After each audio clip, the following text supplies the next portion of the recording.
Oh, so them want to take it personal. Them think some flex come for done. All we have to do is send for the new gun. Anything test dead. We fly half dozen head. Duck a dill, dill, dill. Another sound get killed. Duck a dill, dill, dill. Sign on the will. Duck a dill, dill, dill. Another sound get killed. Duck a dill, dill, dill. Sign on the will. Them one tie. Them one tie. Fi come a them funeral and them no say. I know say. Hello, Fight fans. George Hanson, the pro pugilism. I have a great one for you this afternoon. I'm here with the man, the myth, the legend himself, Frank Nitty Trader, the man who's been boxing since Jack Johnson was in high school. How you doing, Nitty? What's going on, shit? How you? Man, it's wonderful seeing you back in the gym, man. Yeah, listen, I'm happy to be here. I'm having fun. You know, a lot of people support me, like my coach Aaron. Yes. My dog, my guy, my teammates, Prince, Dog, you, Khalil, everybody in here. It's like a family in here, so I'm happy to be back. And I know, man, you were sidelined for about 3 years with an arm injury. Yep. You came back. I came back. 3 impressive victories. 3 wins back to back. Yep. Back to back, and one of those wins was for a regional title over. Yeah, USBF lightweight title. Lightweight over my man, Jerome. Conqueror. The Conqueror. Conquest. Yep. That was a chess match. It was a chess match. I was impressed, bro. It was a chess match, but I won a round. Yeah, how were you able to outbox a Conqueror, man, who has impeccable boxing skills? He definitely had nice skills. He got long reach. Yes. He very methodical, awkward. He knows what he's doing. Yes. He got long gorilla arms. Yes. So, but I had a nice camp. I had a nice camp. I was sparring Lil Sheen from Schuler's. Yes, yes. Sparring him, and he's very fast and very sharp. So he helped me out a lot during that camp. And what's impressive, man, a lot of people don't know, you have prepared well for life outside of boxing.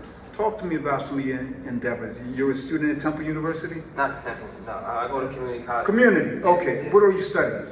Respiratory therapy, that's my major. Oh, man. How's it going?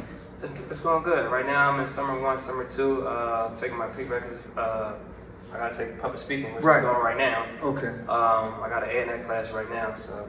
I figured you should get an A+, man. You're used to being in the public side. Yeah, yeah. Man, talk to me about some of the other stuff you're doing. You've always had a really great job outside of boxing. You are into real estate investing. Yep. I mean, you do it all, man. Yeah, my job right now, I'm just a chemical supply specialist. Yes. I does that at the hospital, and I've been doing that for quite some time now. And right now, I'm just in school, focusing on school, and also focusing on this fight come August 4th. Man, how do you do it? You're in school, you're working full time, you're doing boxing. And a father. You're a father, of course. You're doing real estate. Are you sure you're not Jamaican? You have many jobs.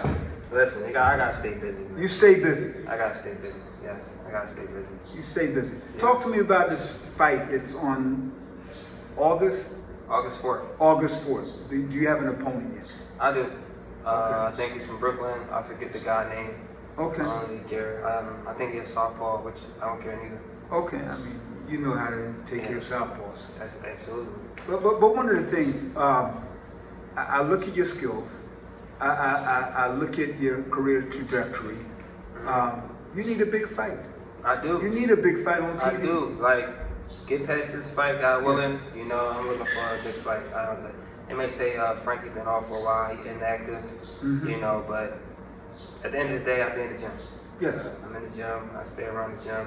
I'm boxing. I just got finished sparring today. Yes. And come August 4th, I get this victory, and me and my team gonna put our heads together and look for a big fight. Yeah, I remember a year ago, people were talking about Chris Colbert. Yeah, I was trying to fight that kid. I was. But I don't think he really wanted to fight you. No, he called me an old man. He didn't want to fight. We was on Instagram going back and forth at the time when I was in my win streak. Right. You know, when I was coming back from my injury and I came back and won 3 fights back to back within 9 months. Yes. And I was trying to stay busy, but you know, COVID hit, shut everything down. But I was trying to get that fight. I was trying to get it I was hoping I was gonna get it, but it didn't happen. I also was trying to fight that guy. What's that guy name? He had the colorful hair. Was it Nova or something? Yeah, Nova. I forget his full name. Over Abraham, something like that. Yeah. I was trying to get that guy too. I think they accepted it, and the next thing you know, like I was getting ready for that, and then like a couple weeks later, they said, you know, they didn't want to fight. I think that Chris Colbert fight would be a good fight right now. I think it was too. I think, you know, Colbert, you want to talk, Frank Nitty's willing to fight. I wouldn't fight anybody. Right. Honestly. It would be a great fight. After I get this ring rust off me, Yes. Forth, man, listen, anybody get this work. Okay. That's how I feel. Like, And which weight class? 130. You're at 130, Yeah. but you can fight at 135 also. I can't fight at 135 Yes. as well, but I think I'm gonna be campaigning at 130. Okay, if you had your choice, name 3 guys, 2 other guys beside Chris Colbert that you'd want to fight on television.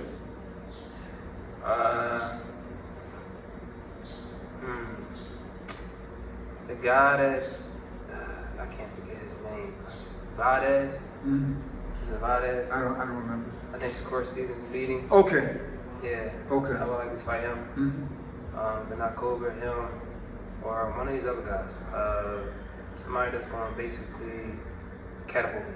Okay. So I don't really got to know. I don't really know these guys. But. I remember 10 years ago in 2013 at the National Guard Armory, there was a big Philadelphia versus Philadelphia schedule.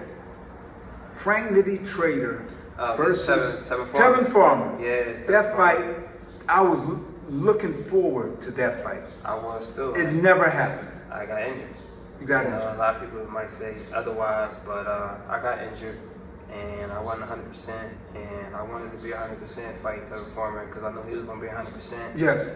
And I wasn't going there and make no excuses not being 100%, so I just like, you know what? I got the injury. I was sparring Lewis Esquilas. Right. I beat Lewis Esquilas in a pro fight, and I went down to the Badlands because he was southpaw, and you know, Tevin fight southpaw, so I wanted the best southpaw work at the time. And I said, Lewis Esquilas, he's very sharp, he's strong, and he got ring generalship, so I wanted to spar him to get ready for Tevin Farmer because he was one of my toughest pros I fought. So I like, if I can get that work, you know, I'm a fight Tevin. I'd be cool fighting Tevin Farmer because you know Tevin Farmer's sharp too. But when we was in there, we was like in a real fight. Right. We was getting on round for round. We was banging, and unfortunately I got injured. You know, that I couldn't continue to fight. I couldn't fight Tevin Farmer. Man, and that fight was canceled.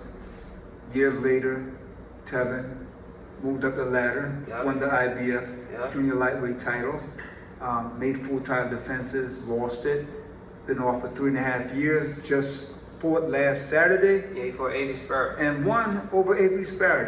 That was an impressive win for him. I didn't see it, but I heard, you know, it was a close fight. Yeah, for 3.5 years to come back and fight a tough guy like Sparrow, that's impressive. But even thinking about it, I'm never fully against Philly, but I'm for Philly versus Philly. If it's on Showtime, if it's on Showtime, the Zone, and both gentlemen are getting compensated well, then man, I'm still intrigued by me and Tevin. Yes, looking at your development 10 years ago, where you were ahead of Tevin. I was. Skill-wise. But now looking at how Tevin been able to close the gap, it's even more intriguing now. I'll take that fight. That would be a great fight, but it's a fight. I don't want to see that fight unless it's on TV and both you gentlemen are getting compensated. Absolutely. That's what for it's about right demonstrating this sweet side. Both you guys are master boxers. Absolutely. He's definitely sharp, but I'm a sharp person. So I hope Eddie Hearn is hearing this. Al Heyman. It's going to be the biggest Philadelphia versus Philadelphia fight. It's going to be like Bobby Boogaloo Watson, Cyclone Hart, Bad Benny Briscoe, man. Going back to those days. That's some good old days. I wasn't there for those days, but I remember those days as far as watching them. You're in Tevin Farmer, so you know I'm looking forward to that. It can happen. It's a possibility it can happen. I don't care who but it has to be on TV. It gotta be on TV. Gotta be on TV. Gotta be on TV. Based on I'm with that. You know based on Tevin's tax bracket, it has to be on TV. Yeah, that's definitely. But guys probably ain't thinking much of it because I've been inactive. But I'm tell you like this, I'm sharp. No, I watch you in here with Prince Octopus, Johnny, and your style is impeccable. You know, as Mike Tyson say, let me say, your style is impetuous. Your defense is impregnable. You're Pernell Whitaker. And Sugar Ray Leonard rolled into one, man. Yeah, definitely. Your defense is good. The reflexes are still there. Still there, and my legs. Yes, and I'm still there. Still there. My body been preserved, you know what I mean? Preserving the word. Punishment. Frank Nitty is a vampire. Yeah. That's why we're doing this interview after dark, man. Thanks for having me, Chick. I got to ask a question. I know my director gave me signal. Who's your one thing I have to say before I move to the next question? I have to give you a lot of credit for one thing I've always respected and appreciated about you. You came into boxing with one trainer, and you're still with the same trainer, Aaron Ford. I've watched both of you guys, with you as a little guy, develop with Aaron as a man, and you guys were still very close, man. Right, of course. That's my guy right there, you know what I mean? Of course, you know, everyone who has a coach, right? You know, you get your ups and downs with your coach. Yes. But, you know who the person that can pull that, right? That can pull that extra out. You know what I'm saying? And when I need to get that extra out of me, you know what I'm saying? He knows how to pull it out. You know but I have to give it to you, man. I see fighters move up the ladder, and then their trainers. Some trainers become yes men. We know that's not going to ever happen to Aaron. Nah. But just the respect you guys have for each other, where when Aaron started, you were like the son, right. But you grew into a man, and I see you guys, you interact as men. Absolutely. You get my point? And it's a lot of love and respect. And Aaron, you know, Aaron can be critical, and you still take the constructive criticism. Yeah, he'll breathe down my neck. Yes, he breathes down my back a lot of times. Or even like today, he breathes down my neck. You know what I mean? I was like, man, come on, bro. You know what I mean? But other than that, you know, I need that. You know what I'm saying? You got to allow your trainer to be the trainer. You got to let him be the trainer, because if you don't listen, it's like you're going to run into a big road. Yes. You know what I'm saying? Like, you got the eyes that, you know, you're not seeing. You in there, right. But it's the extra eyes that count. You know what I'm saying? That information, that quality, good information. And I give you that credit because I see so many fighters, their trainers take them through the amateurs, did everything. And they listen to other people, they listen to these so-called celebrity trainers. Half of them never trained anybody. Many of them couldn't teach a flea how to hop on a dog. Right. But they are celebrity trainers. Who did they train from the beginning? And people run to them and they discard these guys who've been there. It's from more, the amateur. I think that's come from, you know, those guys might got a little finesse in them, you know, a little bit of like swag in them, whereas those fighters might gravitate to that because who they around, who those trainers around, you know what I'm saying? Whereas though they think it's good, you know, and in the long run it's not good, you know what I'm saying? Because it's like you already got the skill, so you'll leave this situation for that situation because it looks better. But you know, the grass ain't always green on the other side. And I agree with you, but I believe the biggest reason, they lack character. And if you don't get that from your parents or your grandparents or your family, I don't care what happened. I would never leave my father. Right. I would never leave my grandmother. I would never leave my trainer who's been there with me since I was a kid, pretty much like you. So the people who are dropping these people who spend so much time, it's not the good. I don't care how much money you're going to give. The great Robert Hines. One thing I love about Robert Hines, they tried to get him to leave his trainer, but he made up that he wouldn't do it. Respect that about that man. So I'm saying for you, it's not the glitz or whatever. It's the lack of character. It's the character. And I gotta say, frankly, you're a man of character. And that's one thing I always respected about you. You're a man of character. It's about your character and how you carry yourself, you know what I mean? Whereas those people can gravitate to you, but just with that. Yes. With my director giving me the signal, we're going to wrap up, man. What do you want to say to all the junior lightweights and lightweights who will be watching this. I'm coming. I'm coming. And I'm gonna be. I'm coming. Yes. I'm coming. Like my brother Nazim said, rest in peace. Brother Nas just say the train is coming. He's calling the train. Okay, the train's coming. Frankie Trey wins. Okay. Well, folks, there you have it. Philadelphia legend Frank Nitty Trainer. Junior lightweight, the train is coming. All the lightweights and junior lightweights, get ready. You need to see this man on TV. Thank you for watching Boxing 59 Thank you, Frankie Trainer. Them a go get annihilated. See a preacher with the gun in the Bible consecrated. And you feel boy your soul elevated. Limb by limb we a go cut them down. Saint Pediac,